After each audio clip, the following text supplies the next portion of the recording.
ഒരു 50 വർഷങ്ങൾക്ക് മുന്നാണ് നമ്മുടെ നാട്ടിലെല്ലാം ഒരു മണ്ടരി എന്ന് പറഞ്ഞ രോഗം നമ്മുടെ തെങ്ങുകൾക്ക് വരുന്നത്.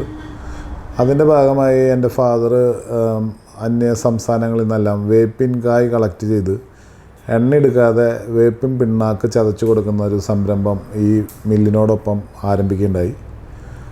ആരംഭിച്ച ആ സംരംഭം ഇന്ന് വളം എന്ന മേഖലയിൽ തൃശ്ശൂർ ജില്ലയിൽ ഏറ്റവും അറിയപ്പെടുന്നൊരു മേഖലയിൽ ഞങ്ങൾ എത്തിപ്പെടുകയാണ്. ഇന്ന് വളം എന്ന് പറഞ്ഞ ഇതിലെല്ലാം വേപ്പിൻ പിണ്ണാക്കായിക്കോട്ടെ, അല്ലെങ്കിൽ മറ്റ് ജൈവവളങ്ങളെല്ലാം ആയിക്കോട്ടെ, രാസവളങ്ങളായിക്കോട്ടെ, ചെടികൾക്ക് അടിക്കുന്ന മരുന്നുകളോ അങ്ങനെയുള്ള ഒരു കൃഷിക്ക് ആവശ്യമായ എല്ലാം ഒരു കൊടക്കീഴിൽ എന്നുള്ള നിലയിൽ ഇന്ന് കള്ളാപ്പറമ്പിൽ എന്ന് പറഞ്ഞ സ്ഥാപനം എത്തിയിരിക്കുകയാണ്. എൻ്റെ ഫാദറുള്ള സമയത്ത് തന്നെ ഞാൻ ഫാദറിൻ്റെ കൂടെ എൻ്റെ ബിസിനസ് കാര്യങ്ങളെല്ലാം ജോയിൻ ചെയ്തിരുന്നു.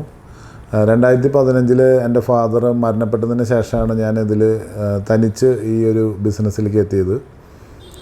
2015 ഞാൻ വന്നപ്പോൾ ഇന്ന് എന്താണ് ഈ ഇതിലൊരു പുതുമ വരുത്താനായി ചെയ്യാനായി നമുക്ക് പറ്റുക എന്നുള്ള ആശയത്തിലാണ്. എല്ലാ സാധനങ്ങളിലും ഇപ്പോൾ മായം എന്നുള്ളതാണ് ഏറ്റവും വലിയ നമ്മളുടെ നാട്ടിൽ ഇന്ന് അനുഭവപ്പെടുന്ന ഒരു ഏറ്റവും വലിയ പ്രശ്നമായി നമ്മൾ കാണുന്നത്.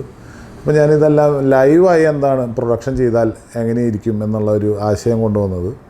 അപ്പോൾ ഞാൻ വേപ്പിൻ കുരു എൻ്റെ ഫാദർ തുടർന്ന് തന്നെയാണ്, അത് ഞാൻ ഒന്നും കൂടിയും ജനങ്ങൾക്ക് കാണാവുന്ന രീതിയിൽ വേപ്പിൻ കായ് എണ്ണയെടുക്കാതെ ചതച്ച് കൊടുക്കുന്നൊരു സംവിധാനം. അത് കഴിഞ്ഞ് അതിൻ്റെ തുടർച്ചയായി ജൈവവളങ്ങൾ ഉണ്ടാക്കുന്നത്. ഈ ജൈവവളങ്ങളെല്ലാം ഉണ്ടാക്കുമ്പോൾ എന്ന് പറയുന്നത് ഇതെല്ലാം മിക്സ് ചെയ്ത് കഴിഞ്ഞാൽ ഇതെല്ലാം എന്താണ് ഇതിൽ മിക്സ് ചെയ്തിരിക്കുന്നതെന്നൊന്നും നമുക്ക് മനസ്സിലാവാൻ പറ്റില്ല. അപ്പോൾ മിക്സ് ചെയ്യുന്നതിന് മുന്നേ കൃഷിക്കാരന് എന്ത് ആണ് ഇതിൻ്റെ ക്വാളിറ്റി, എന്താണ് ഇതിൻ്റെ ഗുണം എന്നെല്ലാം മനസ്സിലാക്കി അത് നമുക്ക് ഗ്രൈൻഡ് ചെയ്ത് മിക്സ് ചെയ്ത് ലൈവായി കൊടുക്കുക എന്നുള്ളൊരു ആശയം കൊണ്ടുവന്നു. അത് നല്ല രീതിയിൽ തന്നെ ജനങ്ങൾ സ്വീകരിക്കുകയുണ്ടായി.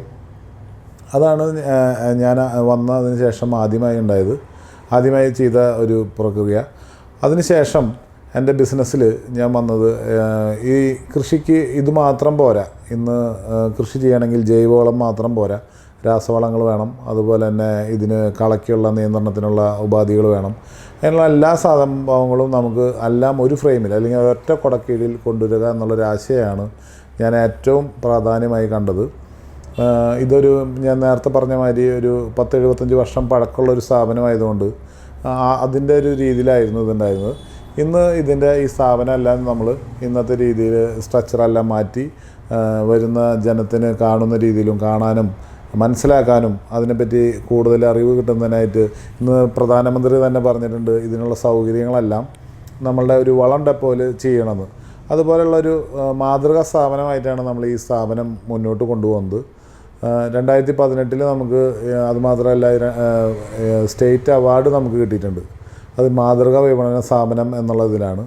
ഇപ്പോഴും ഇന്നത്തെ രീതിയിൽ എന്ത് വേണം നമ്മളുടെ ഈ ബിസിനസ്സിൽ എന്നുള്ള കാര്യങ്ങൾ പുതിയതായി ഈ മേഖലയിൽ എന്ത് കൊണ്ടുവരണം എന്നുള്ള രീതിയിലാണ് നമ്മൾ ഈ ബിസിനസ് മുന്നോട്ട് കൊണ്ടുപോകുന്നത്.